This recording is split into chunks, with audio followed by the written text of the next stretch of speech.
सबको जय मसीह की। मैं जतिन बब्बर और आप देख रहे हैं मसीह परिवार चैनल। जैसे कि आप सब जानते हैं कि मैं इस चैनल पे प्रभु के अलग अलग दासों की वीडियोस डालता हूं, तो अगर आपको हमारा चैनल अच्छा लगता है तो आप इस चैनल को ज़्यादा से ज़्यादा सब्सक्राइब जरूर करें, ताकि आप प्रभु के वचन को सुन सके। वीडियोस को ज़्यादा से ज़्यादा शेयर करें, ताकि जिन लोगों तक वचन नहीं पहुंचा उन तक भी वचन पहुंच सके।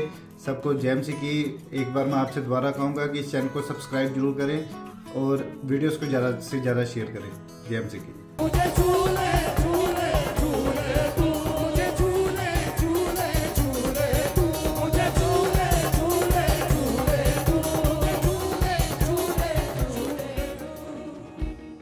हालेलुया। परमेश्वर की प्रेजेंस में आप सबका स्वागत है। सब जन अपनी आंखों को बंद करते हुए और प्रार्थना में जाएं। सब जन, कि परमेश्वर तेरा वचन आज हमारे जीवनों में काम करे, तेरा वचन हमारे जीवनों को छुए, तेरा आत्मा हमारे जीवनों में जुम्बश करे। परमेश्वर जिस तरह से तूने बंदियों को छुटकारे का प्रचार किया यानी कि तूने वचन दिया परमेश्वर, आज जैसे ही तेरी पवित्र आत्मा की सामर्थ की प्रेजेंस में जब वचन बोला जाए परमेश्वर, तो हर एक सुनने वाले के जीवन में वो वचन काम करे। हर एक सुनने वाला इस प्रेजेंस में जो जन आ जाए हैं परमेश्वर, तेरी सामर्थ से भरे। आज तेरी सामर्थ हर एक के जीवन में जुम्बश करे, तेरी सामर्थ हर एक के व्यक्ति के जीवन में जुम्बश करे परमेश्वर। तेरी योजनाओं को हर एक व्यक्ति जानने पाए, हर एक विश्वासी के जीवन से हर एक नॉनसेंस आज खत्म हो जाए प्रभु यीशु मसीह के सामर्थी नाम में। हम परमेश्वर प्रभु यीशु मसीह के सामर्थी नाम में सब कुछ मांगते हैं। आमीन आमीन। सबसे पहले आप सबको 15 अगस्त की सब जन को सबको हैप्पी इंडिपेंडेंस डे। जिस तरह से बहुत से हम सब जानते हैं कि हमारा देश किस तरह से आजाद हुआ, हजारों सैकड़ों लोगों ने देश को आजाद करवाने के लिए कुर्बानियां दी, उसी तरह से हमारे परमेश्वर प्रभु यीशु मसीह ने हमें छुड़ाने के लिए, हमें छुटकारा देने के लिए परमेश्वर ने कुर्बानी दी थी। हालेलुया। इसलिए आज हम ना केवल शरीर में बल्कि आत्मा में भी आज हम आजाद हैं। आमीन। उस परमेश्वर ने जिसने कोड़े खाए, इतने दुख सहे, क्रूस पर चढ़ाए गए, उस परमेश्वर ने हमारी आजादी के लिए इतने दुख सहे, कुर्बानी दी, उस परमेश्वर के लिए भी, उस आजादी के लिए भी आज हम आप सबको मुबारकबाद देते हैं। सब जन अपनी जगह पर बैठ जाएं, आत्मा में मेरे साथ रहें। सब जन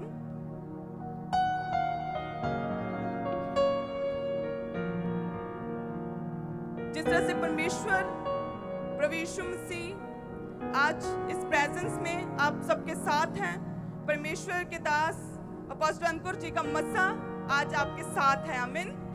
आज इस मीटिंग में वो मस्सा जो परमेश्वर के दास के जीवन में काम करता है, वो मस्सा जो मेरे जीवन में काम करता है, वो डबल ग्रेस आज एक एक जन को छुएगी। आमीन। प्रभु यीशु मसीह ने हमारे लिए कुर्बानी दी, हमारी शिफा के लिए, हमारी आजादी के लिए। लेकिन आज बहुत से लोग मसीह होने के बावजूद भी आज दुखों में हैं। यीशु के कोड़े खाने से हम क्या हुए, चंगे हो चुके हैं, लेकिन फिर भी कुछ लोग जो परमेश्वर के वचन को अच्छे से नहीं समझते, परमेश्वर के वचन पर नहीं चलते, वो आज भी क्या है, आज भी रोगों में हैं। यीशु का वचन क्या कहता है कि उसके कोड़े खाने से हम चंगे हो चुके हैं, लेकिन फिर भी कुछ लोग बीमारी में हैं। तो वो बीमारी क्या है उनकी लाइफ में? वो एक नॉनसेंस है। हालेलुया। वो क्या है उनकी लाइफ में? एक नॉनसेंस है। परमेश्वर ने हमारे पापों को खत्म करने के लिए, साफ करने के लिए लहू बहाया, लेकिन मसीह में आने के बाद कुछ लोग अभी भी पाप में हैं, फिर से पाप में चले जाते हैं। और वो पाप जो फिर से पाप में पड़ना उस मसीही के लिए वो क्या है? एक नॉनसेंस है। हालेलुया। और परमेश्वर प्रभु यीशु मसीह ने हमारे लिए वचन भेजा है, हमें कुछ रास्ते बताए हैं, कुछ पॉइंट्स दिए हैं जिन्हें फॉलो करके हम उन नॉनसेंस को खत्म कर सकते हैं। आमीन। जो यहूदी कौम है वो क्या थी? वो परमेश्वर की चुनी हुई प्रजा। जब एस्तर रानी बनाई गई तो क्या हुआ? बहुत से यहूदी लोगों को मार गिराना था। जब एस्तर ने ये सुना तो उसे एक नॉनसेंस बात जान पड़ी कि किस तरह से यहूदी लोग, परमेश्वर की चुनी हुई कौम, परमेश्वर की चुनी हुई प्रजा को कोई कैसे हाथ लगा सकता है, कोई कैसे मार सकता है। तो उसने क्या किया? 3 दिन रात के रोजों और प्रार्थना में गई। आमीन। तो उसका क्या रिजल्ट आया? नॉनसेंस खत्म हुई और शैतान शर्मिंदा हुआ। ना केवल वो, उसका रिश्तेदार, ना केवल यहूदी कौम बल्कि अन्य बहुत से लोग बचाएगा और मसीह में आए। आमीन। तो इसी तरह से नॉनसेंस को खत्म करने का आज दिन है आपका। अपने दिलों को खोलें, आज आपकी नॉनसेंस खत्म होगी प्रभु यीशु मसीह के सामर्थ्य नाम में। आमीन। आज आपकी नॉनसेंस, हर एक नॉनसेंस, चाहे वो बांझपन हो, चाहे वो शैतान के अटैक हो, चाहे वो बंधनों में पड़ना हो, चाहे डिप्रेशन हो, चाहे वो गरीबी हो, चाहे वो हर तरह का श्राप हो, चाहे वो रोग हो, हर एक नॉनसेंस का आज खत्म होने का आखिरी दिन है। आमीन। सबसे पहले हम परमेश्वर के नाम में फर्स्ट पॉइंट को देखेंगे कि कैसे आप नॉनसेंस को अपनी लाइफ से खत्म कर सकते हैं। सबसे पहले हमें परमेश्वर के पीछे चलना है। आमीन। किस तरह से पीछे चलना है? जब 12 साल से जिस स्त्री को लहू बहता था, लगातार लहू बह रहा था, सभी वैद्य, सभी डॉक्टर्स को चेक करा लिया, लेकिन कोई फर्क नहीं पड़ा। जितनी प्रॉपर्टी थी, जितना पैसा था, सब खत्म हो गया, लेकिन फिर भी कोई आराम नहीं आ रहा था। तब उसने यीशु की क्या सुनी? चर्चा सुनी। जैसे ही यीशु की चर्चा सुनी, वो परमेश्वर के पीछे भागने लगी। उस समय इतनी लंबी बीमारी के कारण वो दुखी होगी, वो बीमार होगी, वो इतनी कमजोर हो चुकी होगी, इतने कपड़े उसके गिले और खराब हो चुके होंगे, इतनी बदबू आती होगी इतनी लंबी बीमारी के कारण, लेकिन फिर भी उसने एफर्ट किया और परमेश्वर के लिए उठी, परमेश्वर के पीछे चलने के लिए वो उठी। और जैसे ही उठी और मुंह से क्या कहती है कि आज मेरा दिन है। आमीन। मुंह से कहती है कि आज मेरा दिन है, आज मेरी बीमारी का आखिरी दिन है, जैसे ही मैं यीशु को छू लूंगी मैं चंगी हो जाऊंगी। और जैसे ही वो परमेश्वर के पीछे गई और उसने परमेश्वर के चोर को छुआ, वस्त्र को, उसी वक्त परमेश्वर की सामर्थ्य उसके जीवन में एंटर हुई और उसी वक्त वो चंगी हो गई। हालेलुया। और अन्य बहुत सी भीड़ थी जो यीशु के पास थी, गिरी पड़ती थी परमेश्वर के ऊपर, साथ साथ जा रही थी, लेकिन उनके जीवन में कोई काम नहीं हुआ, उनके जीवन में परमेश्वर की सामर्थ्य एंटर नहीं की। परमेश्वर ने पूछा, किसने मुझे विश्वास के साथ छुआ? कि मेरी बॉडी से, मेरे अंदर से सामर्थ्य निकली, किसने छुआ? तो सभी हैरान थे कि भीड़ तो तुम पर उमड़ पड़ती है, सभी तुम्हें टच कर रहे हैं और परमेश्वर आप बोल रहे हो कि किसने छुआ? अभी आपने डिसाइड करना है कि आपने उस भीड़ की तरह बनना है जो परमेश्वर के साथ साथ थी, परमेश्वर की प्रेजेंस में थी, लेकिन फिर भी परमेश्वर की सामर्थ को अपने लिए, अपने रोगों की शिफा के लिए, अपने अबंडेंस के लिए, अपनी बीमारियों को खत्म करने के लिए परमेश्वर की सामर्थ को अट्रैक्ट नहीं कर पाई। लेकिन वो स्त्री जब विश्वास के साथ परमेश्वर के पीछे गई और जैसे ही छुआ परमेश्वर को और वो चंगी हो गई। हालेलुया। वो क्या थी? वो 12 साल की बीमारी। वो 12 साल की बीमारी एक नॉनसेंस थी, एक नॉनसेंस है। एक परिवार में एक पर्सन की लाइफ में अगर वो बीमार है तो वो क्या है? वो एक नॉनसेंस है। उस नॉनसेंस को खत्म करने के लिए आपको क्या करना पड़ेगा? परमेश्वर के पीछे चलना पड़ेगा। आमीन। परमेश्वर के पीछे चलना पड़ेगा, उस भीड़ की तरह नहीं, बल्कि उस स्त्री की तरह जिसने ना केवल मुंह से कन्फेस किया कि परमेश्वर आज मेरा दिन है, आज जैसे ही मैं परमेश्वर को छू लूंगी मैं चंगी हो जाऊंगी, बल्कि अपने दुखों में, अपनी बीमारियों में भी एफर्ट करके परमेश्वर के पीछे चलती गई। हालेलुया। तो उसकी लाइफ की 12 साल की नॉनसेंस एक ही पल में खत्म हो गई। तो उसी तरह से आज आपका दिन है, जिस तरह से उस 12 साल की लहू बहने वाली स्त्री ने उस नॉनसेंस से शिफा पाई, उसी तरह से आप भी आज शिफा पाएंगे। आमीन। परमेश्वर ने कहा कि जगत की ज्योति मैं हूं, जो मेरे पीछे होलेगा वह अंधकार में ना चलेगा वरन जीवन की ज्योति पाएगा। उसकी लाइफ में अंधकार क्या था? नॉनसेंस क्या थी? नॉनसेंस थी उसकी बीमारी। जब वो परमेश्वर के पीछे गई तो वो अंधकार रूपी नॉनसेंस, वो बीमारी उसी समय उसकी लाइफ से खत्म हुई और क्या आई? परमेश्वर का उजाला उसके जीवन में आया। आमीन। वो उजाला डिफरेंट, हर एक की लाइफ में अलग अलग तरह से होता है। किसी की लाइफ में होता है कि उसके बांझपन से जब उसे गर्व के साथ ब्लेस हो तो उसका बांझपन जाता है, तो वो अंधकार है बांझपन, और गर्व के साथ ब्लेस होना क्या है? उसके लिए उजाला है। मेरे लिए क्या था? अंधकार के, मैं पढ़ी लिखी होने के बावजूद बोल नहीं सकती थी, और उजाला क्या हुआ कि जब परमेश्वर की सामर्थ्य मुझ पर उतरी तो मैंने लाखों लोगों में क्या किया? परमेश्वर का सुसमाचार प्रचार करना शुरू किया। ये मेरी लाइफ में क्या था? उजाला था। मेरी लाइफ से नॉनसेंस खत्म हुई। आमीन। तो उसी तरह से यदि आप परमेश्वर के पीछे चलेंगे तो आपकी लाइफ से हर एक नॉनसेंस खत्म होगी। हर एक नॉनसेंस, चाहे वो बीमारी के रूप में हो, चाहे बिजनेस फेलियर हो, चाहे बांझपन हो, चाहे डिप्रेशन हो, चाहे मंदबुद्धियां हो, चाहे शैतान ने और डॉक्टर्स ने जवाब दे दिया हो, अगर आप परमेश्वर के पीछे गए तो आपकी लाइफ की नॉनसेंस आज खत्म होगी। आमीन। तो ये आपने डिसाइड करना है कि आपने एक भीड़ की तरह बनना है जो परमेश्वर के साथ थे, परमेश्वर को टच कर रहे थे, परमेश्वर के सामने थे, परमेश्वर की वचन को सुन रहे थे, लेकिन फिर भी परमेश्वर की सामर्थ उनकी लाइफ में एंटर नहीं की, परमेश्वर की सामर्थ को वो अट्रैक्ट नहीं कर पाए। बल्कि वो एक स्त्री ने जो दुखों में थी, निराशा में थी, इतनी लंबी बीमारी में थी, शारीरिक रूप से पूरी तरह से कमजोर हो चुकी थी, निर्बल थी, निराशा में थी, डॉक्टर्स ने जवाब दे दिया था, लेकिन पूरे विश्वास के साथ मुंह से अंगीकार करते हुए जब वो परमेश्वर की ओर गई, परमेश्वर के वस्त्र को छुआ, परमेश्वर की प्रेजेंस में गई, तो क्या हुआ? उसकी लाइफ में परमेश्वर की ओर से सामर्थ्य एंटर हुई। आमीन। और सबसे बड़ी उसकी लाइफ की नॉनसेंस खत्म हुई। तो सब जन आंखों को बंद करके सबसे पहले मांगे कि परमेश्वर, मैं भी सच्चे मन के साथ, पूरे विश्वास के साथ परमेश्वर तेरे जीवन में, अपने जीवन में तेरे पीछे चल सकूं। उस 12 साल की रोगन की तरह परमेश्वर पूरे विश्वास के साथ, सच्चे मन के साथ, मुंह से कन्फेस करते हुए परमेश्वर मैं तेरे पीछे चल सकूं, ताकि मैं अपनी सामर्थ को लेने पाऊं। सब जन ऊंची आवाज में, सब जन अपने गलों को खोलते हुए सब जन ऊंची आवाज में प्रार्थना करें कि परमेश्वर पूरे विश्वास के साथ, पूरे खुले दिल के साथ, अपने मुंह से अंगीकार करते हुए परमेश्वर मैं तेरे पीछे चलूं परमेश्वर, और अब तेरी सामर्थ को लेने पाऊं। सब जन ऊंची आवाज में,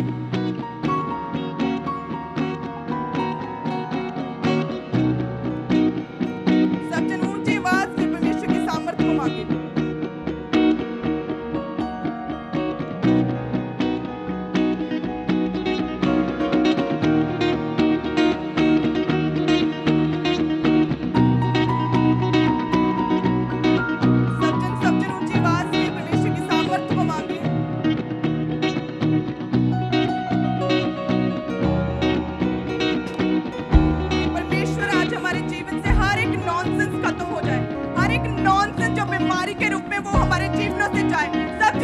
शिफा का दिन है। जिस तरह से उस दिन उसे 12 साल की लहू बहने वाली स्त्री के जीवन में उस दिन शिफा आई थी, आज आपकी शिफा की रात है। आज ये मीटिंग आपकी शिफा के लिए है। सब जन परमेश्वर के पीछे जाने के लिए अंगीकार करें, अंगीकार करें, अपने मुंह से कन्फेस करें। सब जन ऊंची आवाज में, जैसे जैसे आप कन्फेस करेंगे परमेश्वर की सामर्थ आपको छुएगी, परमेश्वर की पवित्र आत्मा की सामर्थ आपको मैं छूते हुए देख रही हूँ। बहनों को, सब जन अपने दिलों को खोलें, सब जन दिलों को खोलें अपने।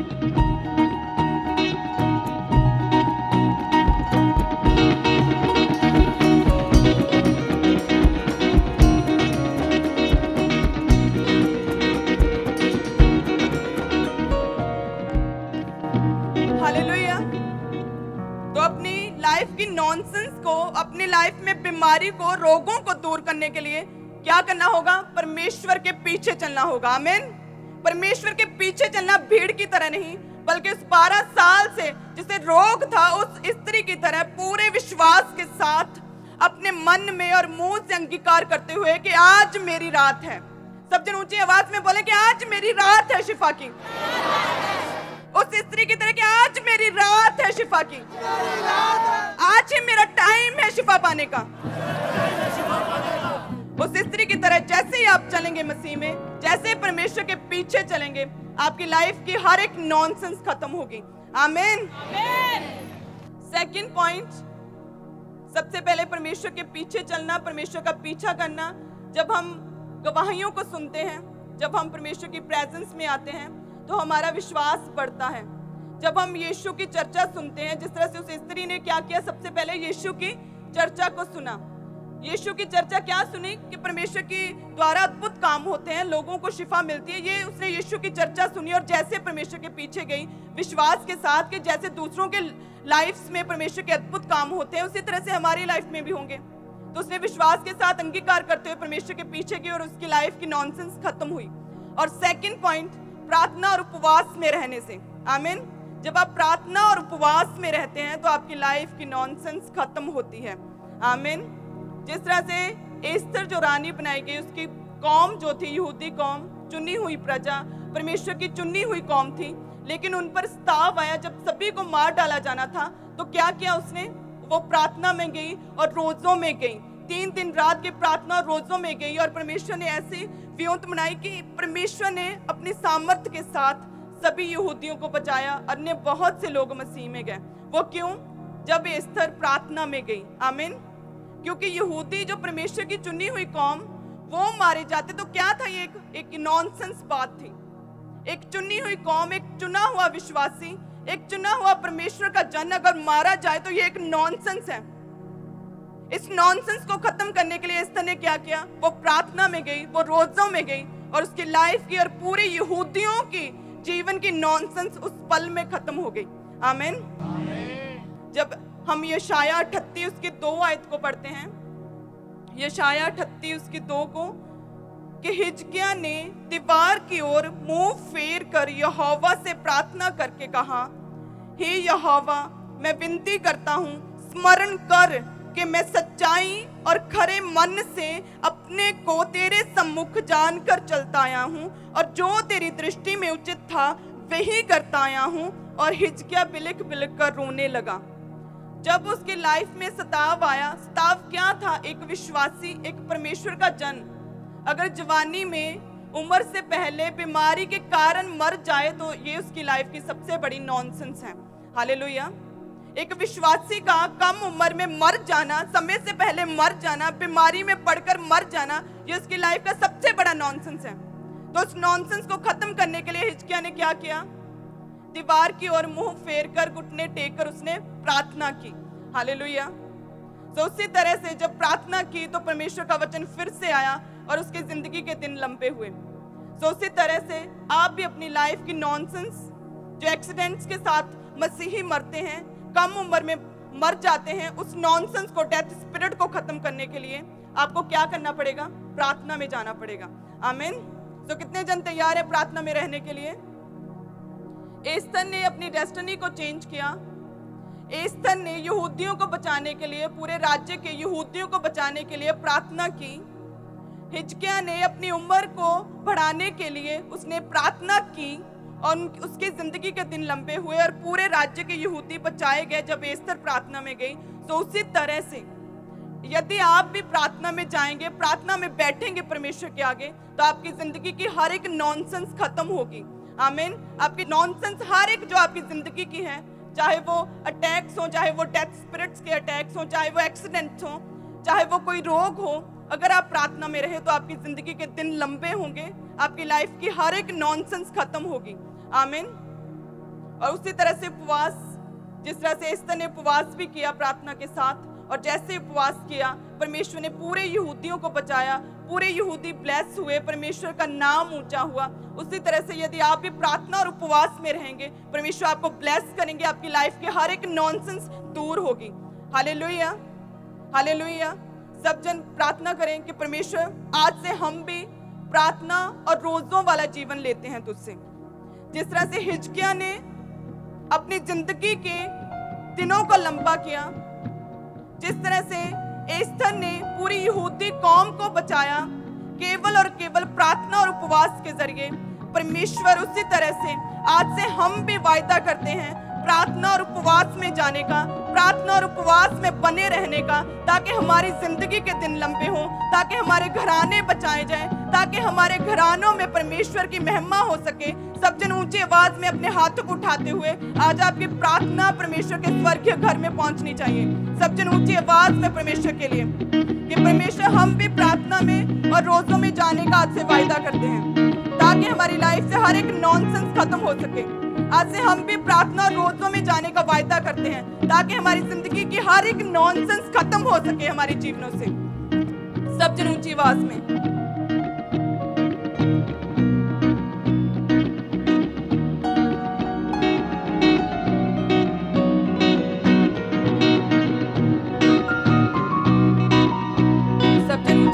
सब जन परमेश्वर हमारी लाइफ में प्रार्थना रोजों में हम बन सके, ताकि हमारी लाइफ से हर एक नॉनसेंस खत्म हो सके। Hallelujah. The third point is वचन को फॉलो करना। आमीन। सबसे इंपॉर्टेंट, परमेश्वर ने अपने नाम से अधिक अपने वचन को इंपॉर्टेंस दी। परमेश्वर का वचन जो 2 धारी तलवार जब शैतान पर बोला जाता है, प्रार्थना और उपवास में पूरे होकर जब मुंह से वचन का अंगीकार किया जाता है, तो वो वचन काम में आता है, वो वचन शैतान को हराता है, शैतान को मारता है। हालेलुया। जब शैतान प्रभु यीशु मसीह की परीक्षा के लिए आए तो परमेश्वर ने क्या किया उस समय? क्या परमेश्वर चुप कर गए, अंदर ही अंदर मनन करने लगे? आंखें बंद करके क्या किया परमेश्वर ने? जब शैतान भरमाने के लिए, परीक्षा के लिए आया, परमेश्वर ने मुंह से वचन बोला उस समय, और जैसे ही परमेश्वर ने वचन का अंगीकार किया, शैतान भागा परमेश्वर के सामने से। आमीन। तो उसी तरह से जब आप वचन का कन्फेस करेंगे अपने मुंह से, जिस तरह से 12 साल की लहू बहने वाली स्त्री ने वचन कन्फेस किया कि आज मेरा दिन है, जैसे ही मैं परमेश्वर को छू लूंगी मैं चंगी हो जाऊंगी, परमेश्वर की सामर्थ मुझ में एंटर करेगी और मैं हर एक बीमारी से शिफा पालूंगी। उसी तरह से जैसे ही आप परमेश्वर के वचन का अंगीकार करेंगे, परमेश्वर के वचन पर ध्यान करेंगे, आपकी लाइफ की हर एक नॉनसेंस खत्म होगी। आमीन।